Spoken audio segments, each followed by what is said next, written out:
Olá, amigo internauta do Portal R7, uma boa tarde. Eu sou o Diego Junqueira, seja bem-vindo ao 5º programa de Economia Sem Paletó. Como vocês já sabem, o mundo está vivendo há 9 anos uma crise econômica.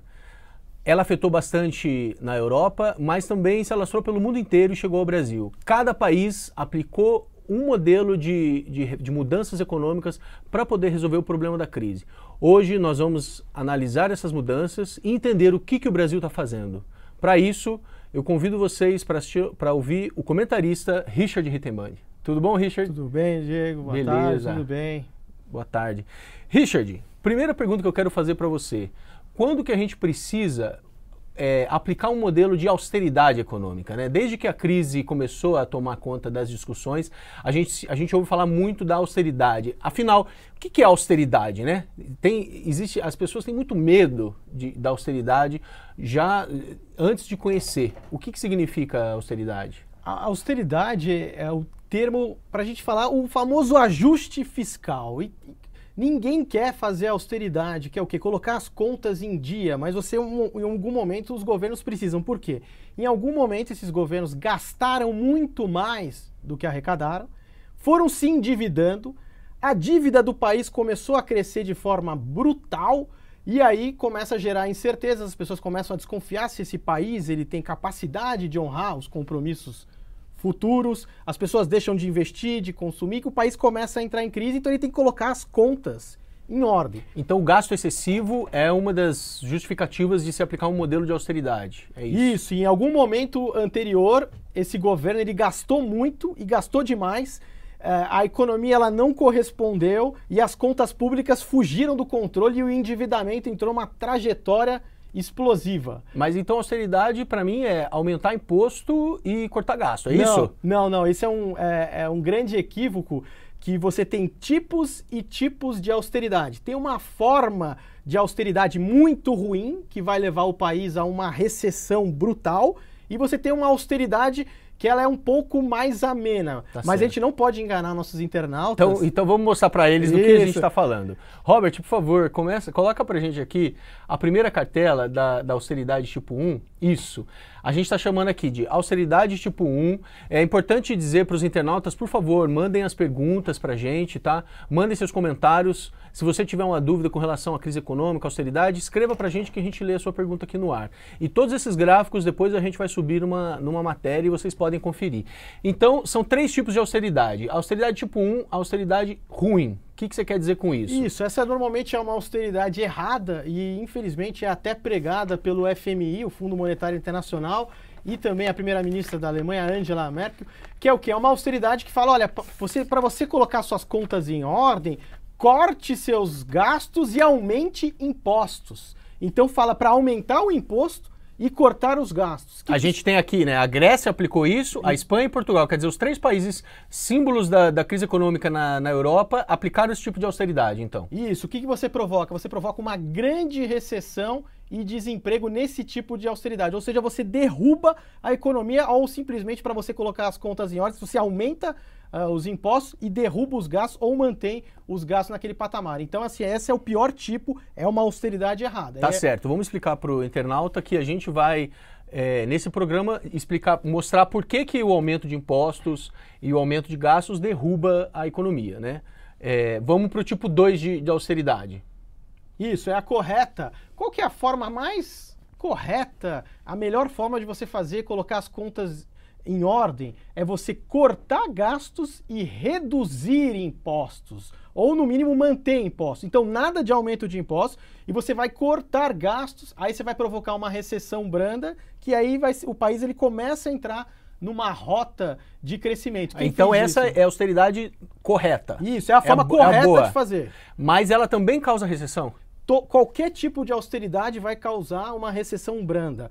Então é aquela história. O país já está em crise. O país já está em crise. Ele tem que colocar as contas públicas em ordem, tem que controlar o crescimento da dívida. E qual a forma melhor de lidar com isso? Esse tipo 2 é a forma mais correta, que é você cortando gastos e reduzindo impostos. Irlanda, Portugal e Espanha, 2015 a 2017. Quer dizer, Portugal e Espanha aplicaram a austeridade ruim e depois passaram a aplicar a austeridade boa. Não é à toa, né, que eles começaram a colher resultados melhores depois que eles abandonaram o tipo 1, que é muito ruim, e passaram a um tipo de austeridade que é a mais correta. Boa. E o Brasil não apareceu até agora. Vamos ver o tipo 3, o tipo de austeridade que o Brasil pratica. A gente chamou de tipo 3, né, a falsa austeridade, né, a usada no Brasil. Por que falsa austeridade? Porque é aquela que você fala, você chega para a população e diz, olha, estamos colocando as contas públicas em ordem. Só que você está aumentando o gasto e você está aumentando impostos. Então tem aumento de gastos e aumento de impostos. Então essa é uma austeridade tipo 3 que a gente chamou de falsa austeridade. Estão falando que estão economizando, mas não, estão transferindo o problema para quem não tem nada a ver com isso. E isso foi a Espanha, Portugal e Grécia, quer dizer, os mesmos países, eles foram aplicando modelos diferentes e foram modificando, né? E é o modelo que o Brasil pratica. Isso, exatamente. Você vê que a Espanha e Portugal, eles começaram com a falsa austeridade. Eles não queriam botar as contas em ordem. Depois eles partiram para a ruim, que foi imposta, senão eles não teriam acesso ao plano de socorro. E depois eles foram para a austeridade boa e aí a economia começou a sair do buraco. Tá, vamos colocar então, vamos mostrar caso a caso. Agora, internauta, a gente vai explicar por que uma austeridade é boa e por que é uma ruim, o que aconteceu em cada um desses países, né? Então, Portugal, o imposto sobre a renda aumentou. Então, mas assim, você não falou que a austeridade boa é aquela que não aumenta imposto? Isso. Aqui eles aumentaram, então. Isso, você vê que de 2008 até 2013, a alíquota de imposto saiu de 42 para 56,5%. Isso extremamente recessivo, só que depois ficou estável. Você vê que até hoje, de 2013 até os dias de hoje, a alíquota de imposto em Portugal é a mesma. Ou seja, eles foram cortando os gastos do governo, ao mesmo tempo que não mexeram nos impostos, e alguns a gente vai ver que... Vamos ver o seguinte, então, Robert, isso, ó. Eles reduziram. Aí sim mostra o que você fala, assim, isso. Quer dizer... Mas demorou, né? Demorou. É aquilo que você falou, eles mantiveram, assim, os impostos, mas chegou um pouco mais para frente, eles resolveram cortar os impostos. A alíquota de impostos de empresas, eles reduziram de 25 para 21, foi uma boa atitude, porque ele está combinando tanto redução de gastos, quanto redução de impostos, e já está, daqui a um tempo, não vou ficar surpreso se eles começarem a cortar também o da renda, porque já vai dar espaço. Pode passar, Robert. O que é o imposto sobre bens de consumo? Aí é sobre o consumo da população. Isso né? É um grande erro, porque bens de consumo, se você tributa muito, os mais pobres acabam proporcionalmente pagando mais impostos. Então, é muito ruim. Mas você vê que desde 2011, Portugal não mexe nessa alíquota também. E no próximo, Robert? Portugal, gasto do governo. Gasto do governo em relação ao PIB, né? Então, mas na crise de 2008, então, teve um salto ali. Porque teve a crise de 2008, todos os países acreditaram que a forma correta para sair da crise era os governos aumentarem os gastos para estimular a economia. Só que isso só trouxe fragilidade, vulnerabilidade, porque esses gastos eles foram usados para consumo e não para aumentar a produção. E aí você vê que depois de Portugal patinar um pouco, a partir de 2014, eles começam a cortar os gastos, seguido da redução de impostos. Dos impostos, ou seja, começaram a fazer a austeridade boa. E o resultado foi no PIB. Qual Robert? E aí o resultado do PIB, isso você vê que agora... justamente, a partir de 2014 que eles começam a... Você vê, eles estão patinando em recessão, austeridade ruim, olha, que é aquela pregada pela FMI, ela só trouxe um crescimento negativo aí, então você vê que a economia caiu, uma queda, e depois você vê que ela se estabilizou e hoje aí crescendo aí por volta de 3% ao ano. Quando você fala em corte de gastos, eu fico pensando nisso, né? Tem até as perguntas dos internautas assim, ó. O Bruno Antunes, devia cortar gasto de político ladrão. Ivanilson Freire, como vamos controlar a economia se os próprios políticos metem a mão no lucro do país? Maria Luzia, políticos têm que ganhar igual ao trabalhador, né? A revolta da população com a classe política é imensa, e toda Economia Sem Paletó a gente recebe esse tipo de reclamação. Agora, isso tem a ver quando eu te pergunto que tipo de gasto a gente precisa cortar? Perfeito, Diego. Você vê que todo mundo que mandou a pergunta está de parabéns, intuitivamente já está caminhando para o tipo de austeridade boa, que é você cortar gastos, reduzir impostos, mas que gastos? Você vai cortar programas sociais? Não. Você vai cortar investimentos? Não. Justamente você vai cortar a gordura de privilégios, desperdícios. É exatamente esse o caminho, pessoal. Vocês têm total razão. A Elza das Neves, ela fala assim, boa tarde, com essa crise o programa Minha Casa Minha Vida encalhou. E aí o que nós vamos fazer se o dinheiro, se não tiver dinheiro para pagar o aluguel? Quer dizer, o dinheiro de proteção social ali, não é cortar gastos sociais. Você vai cortar salários de grupos privilegiados do setor público, da classe política, desperdícios, combate à sonegação, esse tipo de coisa. Então, as pessoas estão corretas. Esse é o caminho da austeridade boa. Onde você vai cortar gasto? Você vai evitar ao máximo cortar investimentos e programas sociais. Porque investimentos são aquele gasto que gera renda futura, aumenta a capacidade de produção do país, melhora a infraestrutura.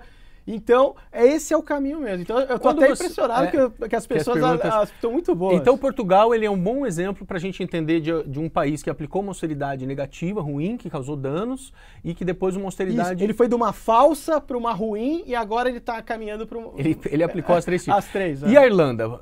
Robert, por favor, isso. O caso da Irlanda. Eu acho que a Irlanda é um caso formidável, que era um país considerado liquidado, quebrado, com a autoestima baixa, como a gente vê hoje no nosso país. E que eles fizeram? Reduziram, fizeram cortes de gastos e também não aumentaram impostos, e os impostos que eles puderam reduzir, eles reduziram.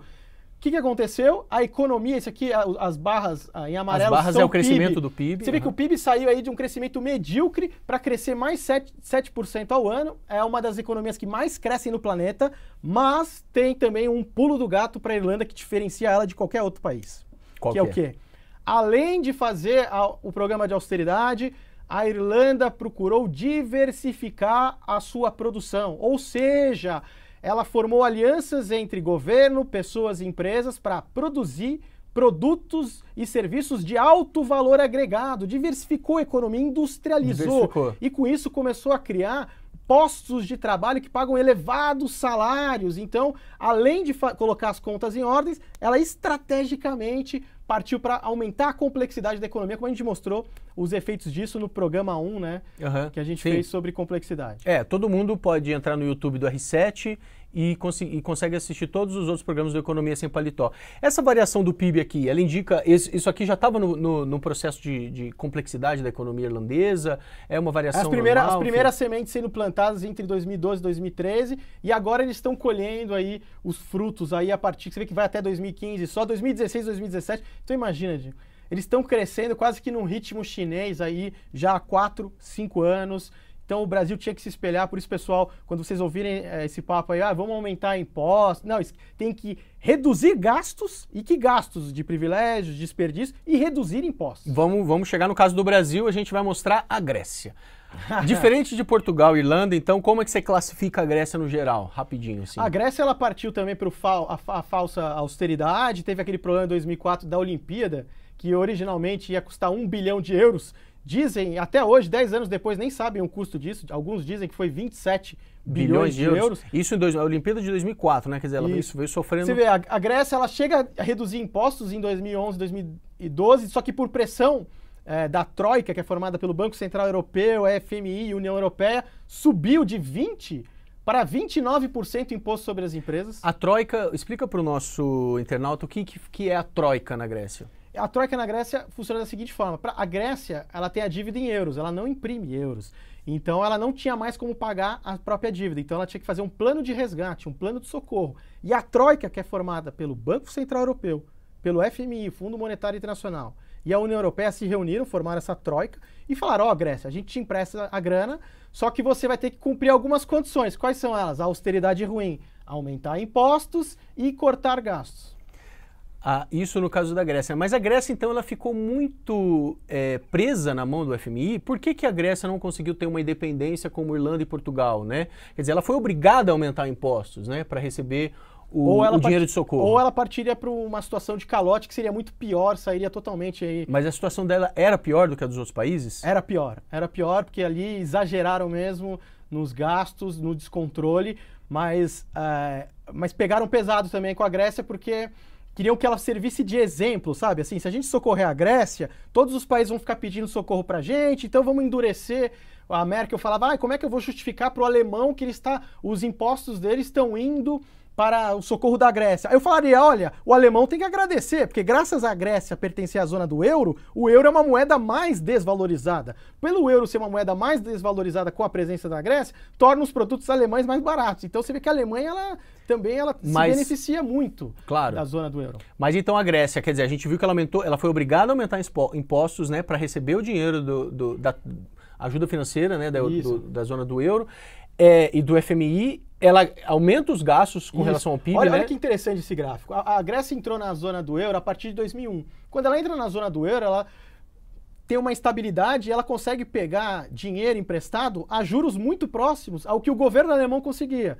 Conclusão, ela começou a se endividar e o governo começou a gastar como se não houvesse amanhã. Então você vê que saiu de 45% do PIB, as despesas, e aí de repente, depois da Olimpíada de 2004, você tem um salto e chegou a mais de 60% do PIB só nos gastos do governo. Imagina, então o governo engoliu a economia. E aí depois, a partir de 2013, eles começaram a cortar bruscamente, só que como eles ainda estão aumentando impostos, os impostos de patamar alto, eles ainda estão na austeridade ruim. Mas e como que você então avalia a Grécia? Porque você me falou que ela estava com uma situação pior, ficou na mão do FMI e da Angela Merkel, né? E quer dizer, eles sufocaram mais ainda o país? Sufocaram mais ainda porque o setor privado, que já estava comprometido, teve que carregar todo o piano, né? Depois que começou os cortes, né? Ainda tem muitos gastos para serem cortados e eles têm que começar urgentemente a reduzir impostos. Essa é a verdade, tem que entrar no tipo de austeridade boa.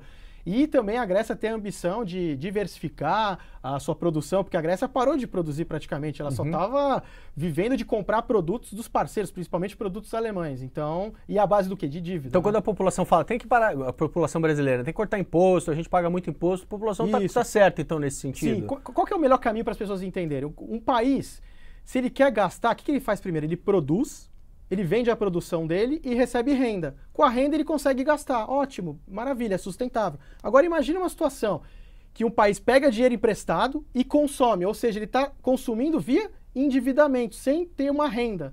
O que acontece na primeira crise?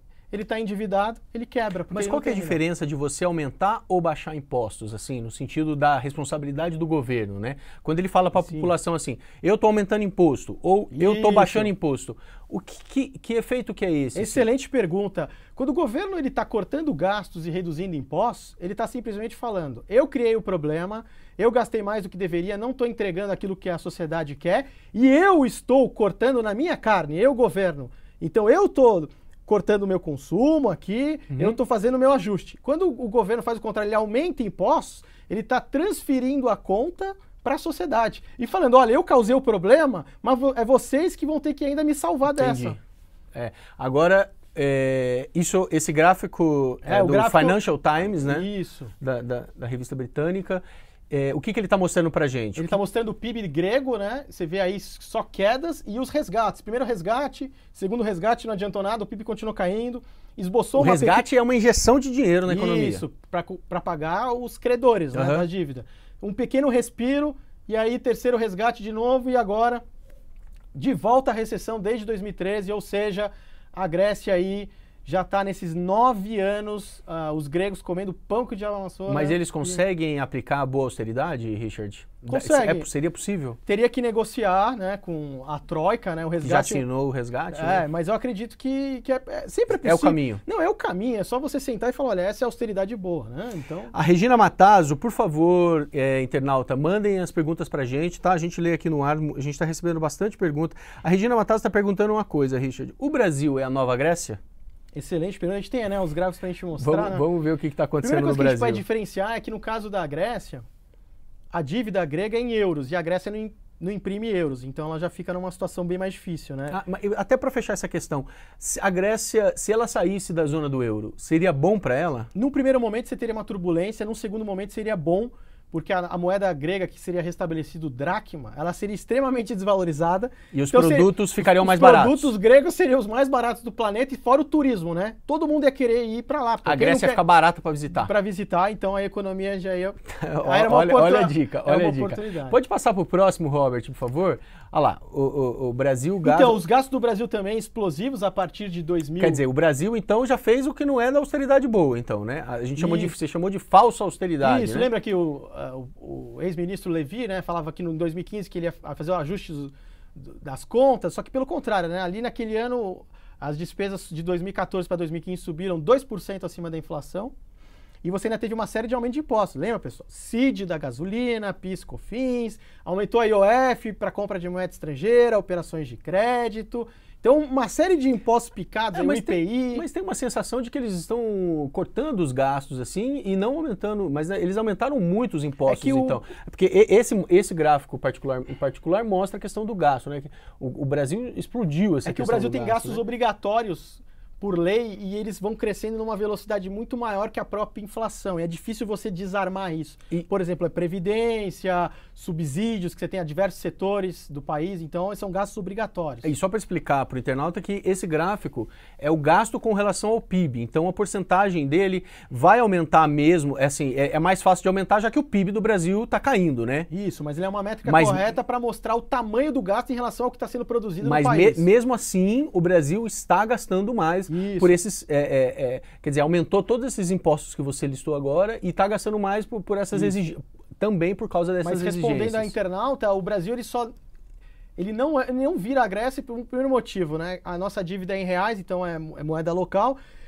E segundo motivo, a gente tem que olhar a trajetória da nossa dívida. Então, os gastos públicos eles começam a se estabilizar, a economia ela vai mesmo patinando, mesmo com toda essa crise política, começa a esboçar alguns sinais, mas assim, não é algo que você fique confortável. Realmente a trajetória da dívida é algo muito, muito incômodo, você tem uma taxa de juro brutal, você não tem como propor aumento de impostos, a gente viu que isso derruba o PIB. Mas está aumentando, né? Aumentaram os impostos. O que tem que acontecer é o que está na boca de todo mundo aí, na boca do povo, que é você cortar privilégios, cortar imposto, desperdícios e reduzir também impostos, principalmente balancear os impostos do Brasil, que hoje são muito direcionados a bens de consumo, ou seja, os pobres pagam mais impostos proporcionalmente.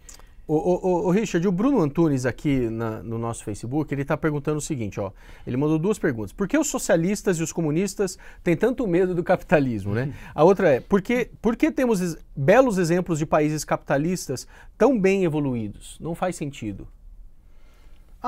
Esse é um tema que a gente até já propôs, né, no programa para a gente debater essa parte ideológica, mas assim, o que eu posso falar, o arranjo econômico que funciona melhor, qual que é? É aquele que você tem um poder político mais descentralizado, então você não tem muitas concentrações, então isso impede falhas sistêmicas ou problemas centralizados. É uma economia diversificada, um país que produz produtos e serviços de alto valor agregado, mas para isso precisa formar as alianças entre pessoas, empresas e governos. Por quê? Os físicos das redes complexas descobriram o seguinte, que para você, cada ser humano tem um limite de armazenar determinado conhecimento.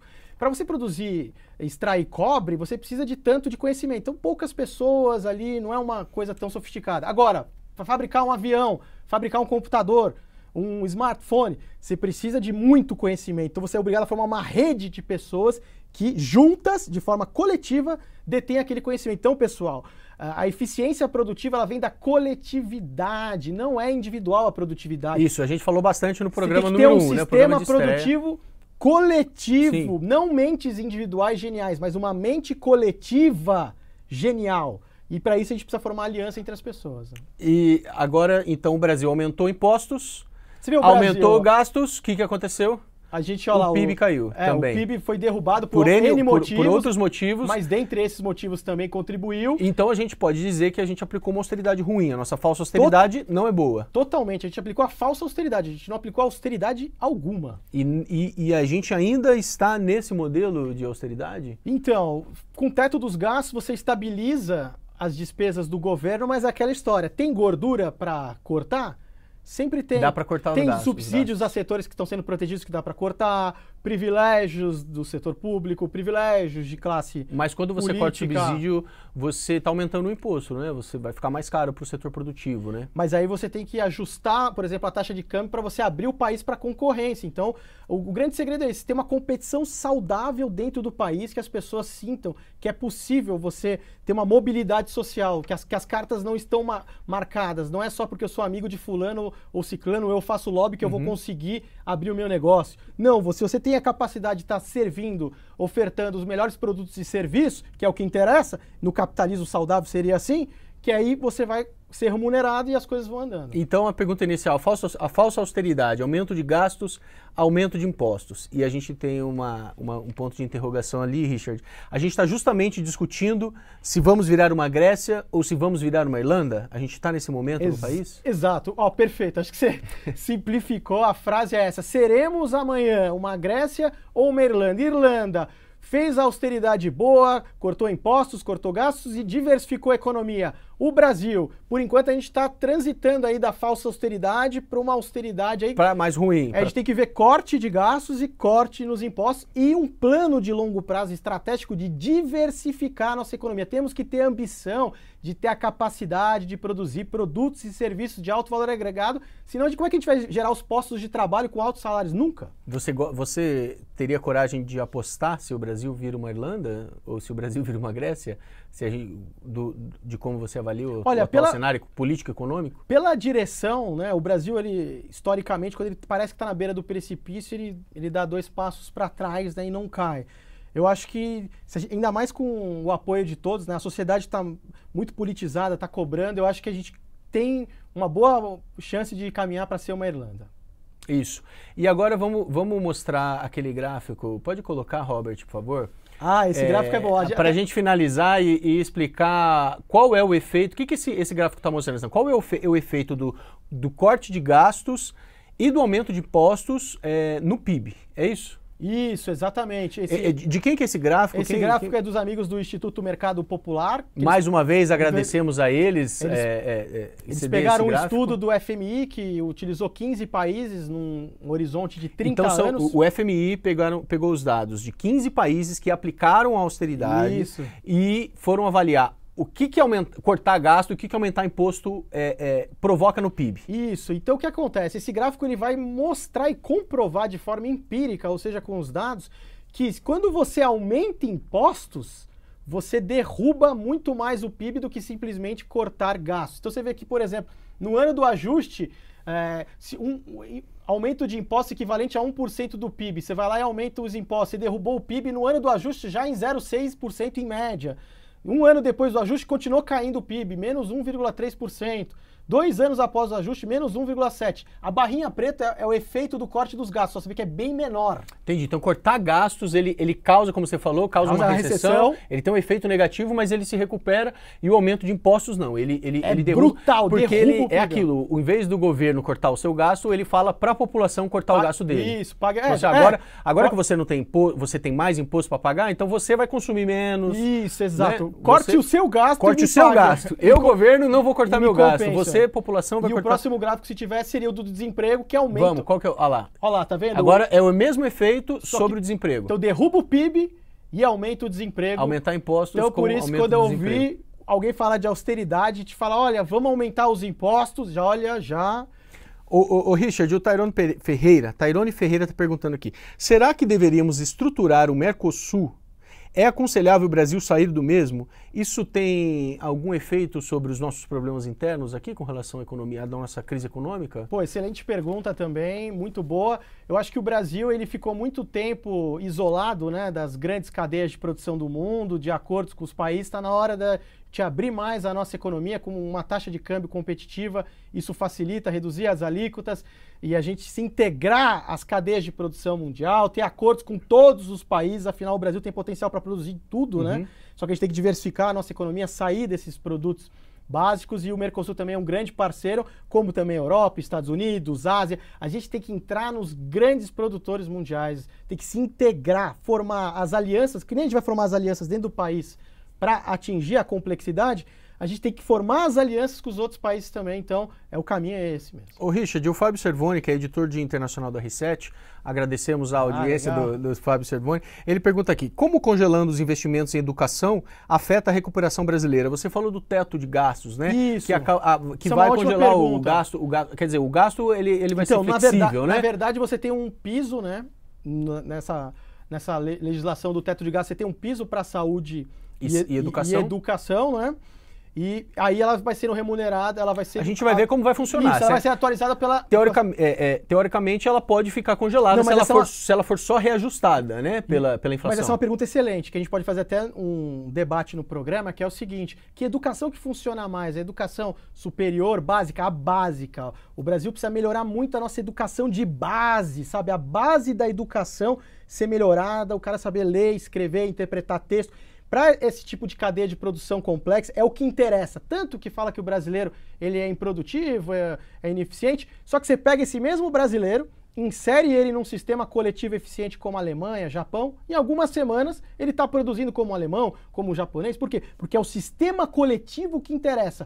Mas para funcionar o sistema coletivo, você precisa da base da educação sólida. Então eu acho que você pensar em gasto estratégico com a educação, você está olhando o futuro. Por isso que a gente sempre discute de desperdício, corte de privilégio, isso, porque senão você está olhando e é aquilo que a gente falou no primeiro programa, né, que o agronegócio sozinho não vai resolver o problema, né? Não. O agronegócio não é a saída para a economia do Brasil se diversificar, né? É a partir ele pode ser usado como instrumento disso, né? Isso. E a segunda mensagem que o trabalhador brasileiro, ele não é improdutivo, né? É isso, pelo contrário, o nosso sistema, de forma coletiva, que é improdutivo, que é muito mais uma responsabilidade da classe empresarial e da classe política, né? Exatamente, os governantes e os empresários. Richard, obrigado. Eu que agradeço, passou muito rápido, foi ótimo. Passou muito rápido, foi ótimo.